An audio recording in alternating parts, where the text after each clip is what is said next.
మనం ఎప్పటికీ అన్నటికీ పేదోళ్ళం కాదు. నీవు ఆరాధించే దేవుడు ఆగర్భ శ్రీమంతుడు. ఏ రోజుకైనా నువ్వు గెలుస్తావు.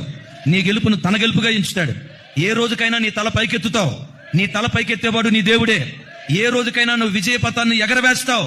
నువ్వు ఎగరవేయటం కాదు, దేవుడే నీ పక్షాన నిలవబడి విజయోత్సవంతో ఊరేగించే దేవునిగా దేవుడు తన కార్యాలు జరిగించునుగాక. నేను ఎప్పుడూ చెప్తా, ఓటమి తప్పని రోజు కూడా గెలుపు నీదే. కానీ ఆ క్షణ వరకు అనిపిస్తుంది, ఓడిపోయిందిరా, అయిపోయిందిరా నా పని, అయిపోయిందిరా నా పని. నువ్వు ఎప్పటికీ ఓడిపో. ఎందుకో తెలుసా? నీవు ఆరాధించే దేవుడు ఓటమి ఎరుగని మకుటము లేని మహారాజా. ఆయన ఓడిపోయేవాడైతే ఆయన నమ్ముకున్న వాళ్ళు కూడా ఓడిపోతారు. అంటారు కదా, యదా రాజా.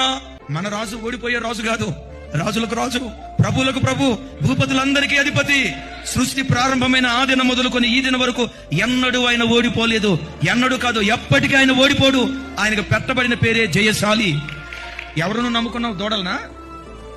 నువ్వు దూడలు నమ్ముకున్నవాడివా? ఎవరు నువ్వు నమ్ముకున్నవాడివి? జీవము కలిగిన దేవుని నమ్ముకున్నవాడివి.